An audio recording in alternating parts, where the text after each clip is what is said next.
نسو ایک عورت نما آدمی تھا، باریک آواز، بغیر داڑھی اور نازک اندام۔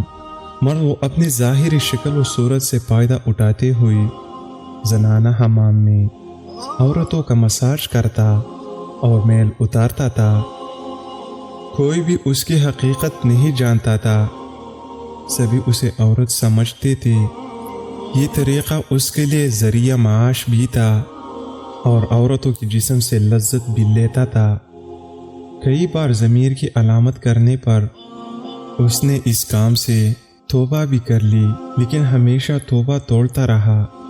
ایک دن بادشاہ کی بیٹی حمام گئی۔ حمام اور مساج کرنے کے بعد پتہ چلا کہ اس کا گرابہ موتی یا ہیرا کھو گیا ہے۔ بادشاہ کی بیٹی نے حکم دیا کہ سب کی تلاشی لی جائے۔ سب کی تلاشی لی گئی، ہیرا نہیں ملا۔ نسو رسوائی کے ڈر سے ایک جگہ چھپ گیا۔ جب اس نے دیکھا کہ شہزادی کی کنیزی اسے ڈھونڈ رہی ہے تو سچے دل سے خدا کو پکارا اور خدا کی بارگاہ میں دل سے توبہ کی اور وعدہ کیا کہ آئندہ کبھی بھی یہ کام نہیں کروں گا، میری لاج رکھ لے مولا۔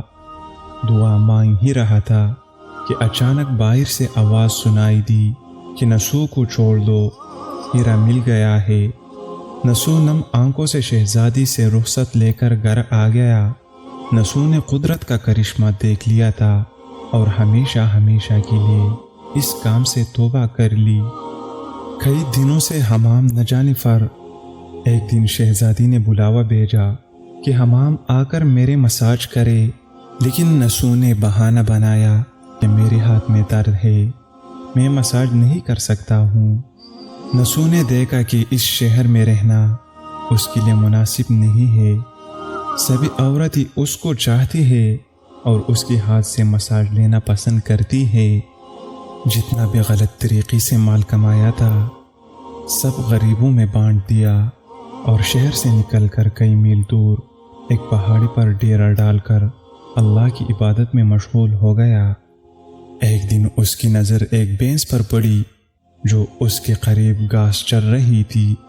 اس نے سوچا کہ یہ کسی چرواہی سے بھاگ کر یہاں آ گئی ہے، جب تک اس کا مالک نہ آ جائے تب تک میں اس کی دیکھ بھال کر لیتا ہوں۔ لہٰذا اس کی دیکھ بھال کرنے لگا۔ کچھ دن بعد ایک تجارتی قافلہ راستہ بھول کر ادھر آ گیا جو سارے پیاس کی شدت سے نڈال تھی۔ انہوں نے نسو سے پانی مانگا۔ نسو نے سب کو بھینس کا دودھ پلایا اور سب کو سیراب کر دیا۔ قافلے والوں نے نسو سے شہر جانے کا راستہ پوچھا۔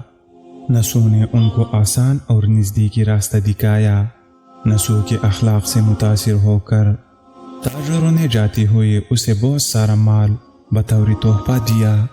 نسو نے ان پیسوں سے وہاں ایک کنواں کھدوا دیا۔ آہستہ آہستہ وہاں لوگ بسنے لگے اور عمارتیں بننے لگے۔ وہاں کے لوگ نسو کو بڑی عزت اور احترام کی نگاہ سے دیکھتے تھے۔ رفتہ رفتہ نسو کی نیکی کی چرچی بادشاہ تک جا پہنچے۔ بادشاہ کے دل میں نسو سے ملنے کا اشتیاق پیدا ہوا۔ اس نے نسو کو پیغام بھیجا کہ بادشاہ آپ سے ملنا چاہتے ہیں، مہربانی کر کے دربار تشریف لے آئیے۔ جب نسو کو بادشاہ کا پیغام ملا اس نے ملنے سے انکار کر دیا اور معذرت چاہی کہ مجھے بہت سارے کام ہیں، میں نہیں آ سکتا۔ بادشاہ کو بہت تعجب ہوا، مگر اس بے نیازی کو دیکھ کر ملنے کی طلب اور بڑھ گئی۔ بادشاہ نے کہا اگر نسو نہیں آ سکتا تو ہم خود اس کے پاس جائیں گے۔ جب بادشاہ نسو کے علاقے میں داخل ہوا، خدا کی طرف سے ملک الموت کو حکم ہوا کہ بادشاہ کی روح قبض کر لے۔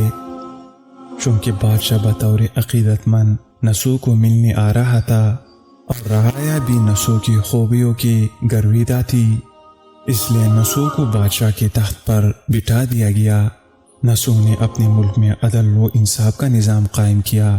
وہی شہزادی جسے عورت کا بیس بدل کر ہاتھ لگاتے ہوئے بھی ڈرتا تھا، اس شہزادی نے نسو سے شادی کر لی۔ ایک دن نسو دربار میں بیٹھے لوگوں کی دادرسی کر رہا تھا کہ ایک شخص وارد ہوا اور کہنے لگی کہ کچھ سال پہلے میری بھینس گم ہو گئی تھی، بہت ڈھونڈا مگر نہیں ملی، برائے مہربانی میری مدد فرمائیے۔ نسو نے کہا کہ تمہاری بھینس میرے پاس ہے، آج جو کچھ بھی میرے پاس ہے وہ تمہاری بھینس کی وجہ سے ہے۔ نسو نے حکم دیا کہ اس کے ساری مال اور دولت کا آدھا حصہ بھینس کے مالک کو دیا جائے۔ اور شخص خدا کے حکم سے کہنے لگا، اے نسو جان لو، نہ میں انسان ہوں اور نہ ہی وہ جانور بھینس ہے، بلکہ ہم دو فرشتے ہیں، تمہارے امتحان کے لیے آئی تھی۔ یہ سارا مال اور دولت تمہاری سچی دل سے توبہ کرنے کا نتیجہ ہے، یہ سب کچھ تمہیں مبارک ہو۔ وہ دونوں فرشتے نظروں سے غائب ہو گئی، اسی وجہ سے سچی دل سے توبہ کرنے کو توبہ نصوح کہتے ہیں۔ تاریخ کی کتب میں نسو کو بنی اسرائیل کی ایک بڑی عابد کی حیثیت سے لکھا گیا ہے۔ نسو رزق کمانے کے لیے اللہ کا ناپسندیدہ کام کیا کرتا تھا، جب وہ کام اللہ کے خوف کی وجہ سے چھوڑا تو اللہ نے رزق کے اسباب پیدا کی اور بادشاہت تک عطا کر دی۔ حرام طریقے سے لذت حاصل کرنا چھوڑا تو اللہ نے نکاح میں شہزادی دے دی۔ اللہ تعالیٰ سب کو توبہ کرنے اور تا دم مرگ اس توبے پر قائم رہنے کی توفیق عطا فرمائے۔